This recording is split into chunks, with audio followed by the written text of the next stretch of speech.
Joseph has spent years getting ready for this. For the last 7 years, he's been systematically gathering the plentiful produce of the land of Egypt. After becoming the prime minister of Egypt, second only to Pharaoh himself, Joseph has been on a mission. God had used the dreams of Pharaoh to not only elevate Joseph from his obscure place in prison, but God also used the dream to warn of the coming years of plenty and famine. 7 years of plenty, followed by 7 years of famine. As prime minister, Joseph took this warning seriously, and he prepared accordingly. He led Egypt to save so much food that they stopped counting it because of all the abundance. But that clock kept ticking. Soon the famine began, an awful famine that spread across the earth. It spread all the way to that land from which Joseph had been sold to passing traders. A land with a mourning father and brothers of betrayal. It's to that land that the Bible takes us, as the family of Jacob suffers under the famine. Let's read from Genesis, chapter 42. Jacob said to his sons, "Behold, I have heard that there is grain for sale in Egypt. Go down and buy grain for us there, that we may live and not die."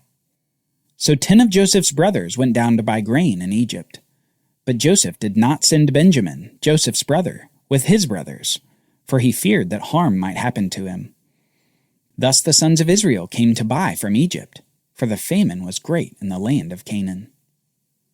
Now Joseph was the prime minister over the land. He was the one who sold to all the people of the land. And Joseph's brothers came and bowed themselves before him with their faces to the ground. Now it's been about 20 years since the brothers saw one another. 20 years of the brothers thinking about what had happened on that fateful day when they had sold their brother into slavery. 20 years of Joseph thinking that he'd never see his family again. What happens when they meet after 20 years? Let's find out. Joseph saw his brothers and recognized them, but he treated them like strangers and spoke roughly to them. "Where do you come from?" he said. They said, "From the land of Canaan to buy food."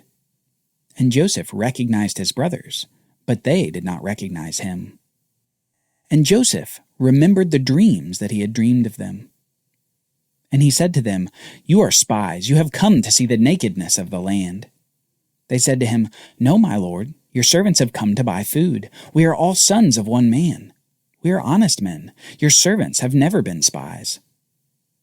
But Joseph said to them, "It is as I said to you, you are spies. By this you shall be tested. By the life of Pharaoh, you shall not go from this place unless your youngest brother comes here. Send one of you, and let him bring your brother, while you remain confined, that your words may be tested, whether there is truth in you. Or else, by the life of Pharaoh, surely you are spies." And Joseph put them all together in custody for 3 days. Joseph has decided to hide his identity. Despite recognizing his brothers, he decides to keep them in the dark about who he is. And as we begin to see, he starts a scheme that progressively prepares to test his brothers. Joseph wants to see if 20 years has changed his brothers at all. And after putting them in prison for 3 days, perhaps days involving a little bit of planning on Joseph's part, he launches his scheme. On the 3rd day, Joseph said to them, "Do this and you will live, for I fear God.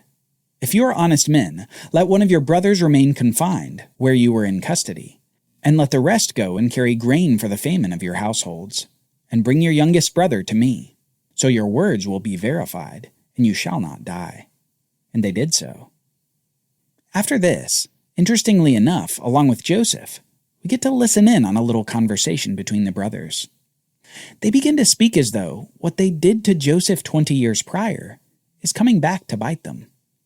God is finally judging them.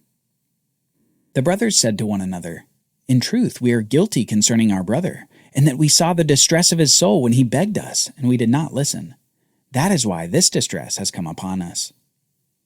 They didn't know that Joseph understood them, for there was an interpreter between them. Then Joseph turned away from them and wept, and he returned to them and spoke to them. And he took Simeon from them and bound him before their eyes. And Joseph gave orders to fill their bags with grain, and to replace every man's money in his sack, and to give them provisions for the journey. This was done for them. Then they loaded their donkeys with their grain and departed. And as one of them opened his sack to give his donkey fodder at the lodging place, he saw his money in the mouth of his sack. He said to his brothers, "My money has been put back. Here it is in the mouth of my sack." At this their hearts failed them, and they turned trembling to one another, saying, "What is this that God has done to us?" It appears that upon finding their own money still in their sacks, the brothers know that they will be called thieves and criminals upon any return to Egypt. And they again express grief that God may be judging them for their prior actions. Not only had they sold Joseph into slavery, but now Simeon was stuck in Egypt too, where they couldn't go back without being assumed to be criminals. As soon as they get to Canaan, they relay what happened to Jacob. And they especially tell Jacob of the absolute requirement that the prime minister had made. They must bring back their youngest brother upon any return to Egypt. However, as the famine continues, despite their efforts at convincing Jacob, he won't let them go with Benjamin. And more time passes before we read this.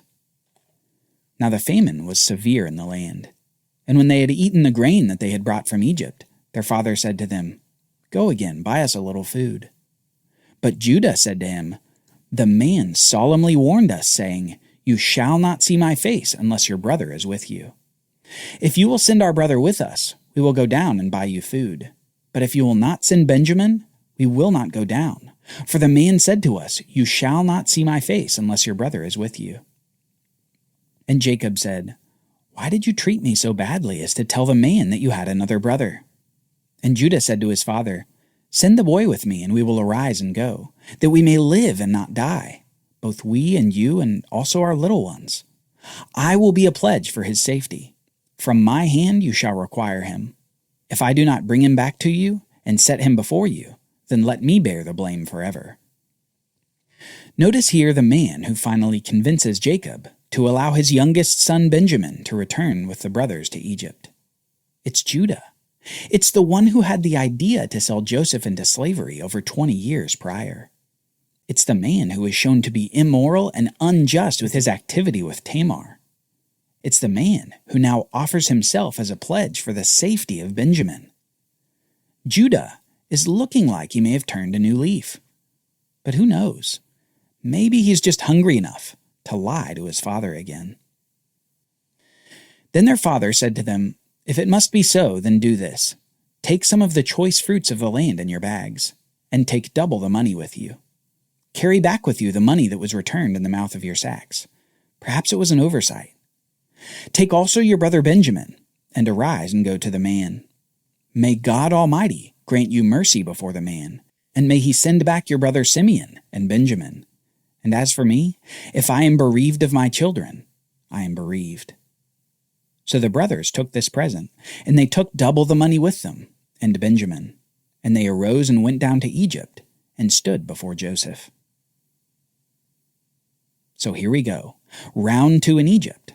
Let's see what Joseph has cooked up for the brothers. When Joseph saw Benjamin with them, he said to the steward of his house, "Bring the men into the house, and slaughter an animal and make ready, for the men are to dine with me at noon." When Joseph came home, the brothers brought into the house to him the present that they had with them, and bowed to him to the ground. And he inquired about their welfare, and said, "Is your father well, the old man of whom you spoke? Is he still alive?" They said, "Your servant our father is well, he is still alive." And they bowed their heads and prostrated themselves. And he lifted up his eyes and saw his brother Benjamin, his mother's son, and said, "Is this your youngest brother, of whom you spoke to me? God be gracious to you, my son." Then Joseph hurried out, for his compassion grew warm for his brother, and he sought a place to weep. And he entered his chamber and wept there. Then he washed his face and came out, and controlling himself, he said, "Serve the food." There in Joseph's estate, the brothers soon sit down for a dinner with the prime minister of Egypt, a man who happens to seat them around the table in perfect order of their birth, and gives the youngest of them the largest portion of food. The Bible describes a wonderful dinner between the brothers, with merriment and a little too much drinking. An evening that might be expected not in the midst of famine, but in the midst of friendship. Perhaps this is the beginning of a reconciliation? Let's keep reading. Then Joseph commanded the steward of his house, "Fill the men's sacks with food, as much as they can carry, and put each man's money in the mouth of his sack, and put my cup, the silver cup, in the mouth of the sack of the youngest, with his money for the grain." And his steward did as Joseph told him. As soon as the morning was light, the brothers were sent away with their donkeys. As we can tell, Joseph's scheme isn't finished. Having hosted them to a fabulous meal and lodging, Joseph picks out the youngest of them, Jacob's new favorite son Benjamin, and decides to place the silver cup into his bag. You might imagine what happens next. The brothers had gone only a short distance from the city. Now Joseph said to his steward, "Up, follow after the men, and when you overtake them, say to them, 'Why have you repaid evil for good? Is it not from this that my Lord drinks, and by this that he practices divination? You have done an evil thing in stealing the cup.'" Now when the steward overtook the brothers, he spoke to them these words. And they said to him, "Whichever of your servants is found with the silver cup shall die. We also will be my Lord's servants." He said, "Let it be as you say. He who is found with it shall be my servant, and the rest of you shall be innocent." Then each man quickly lowered his sack to the ground, and each man opened his sack. And he searched, beginning with the eldest, and ending with the youngest. And the cup was found in Benjamin's sack.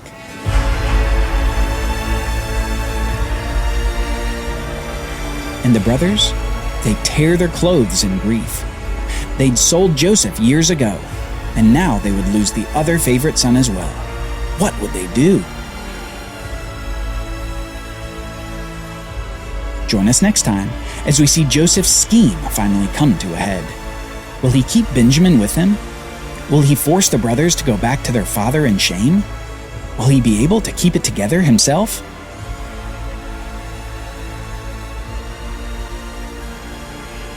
For Bible readings, reflection questions, and quizzes, don't miss the Bible Brief app. Available on iOS and Android, so you can go deeper into the story. The Bible Brief is a project of the Bible Literacy Foundation, a nonprofit dedicated to helping you learn the Bible. Give to support the Bible Brief by visiting BibleBrief.org or tap the Give link in the show notes. Thank you for supporting the Bible Literacy Foundation.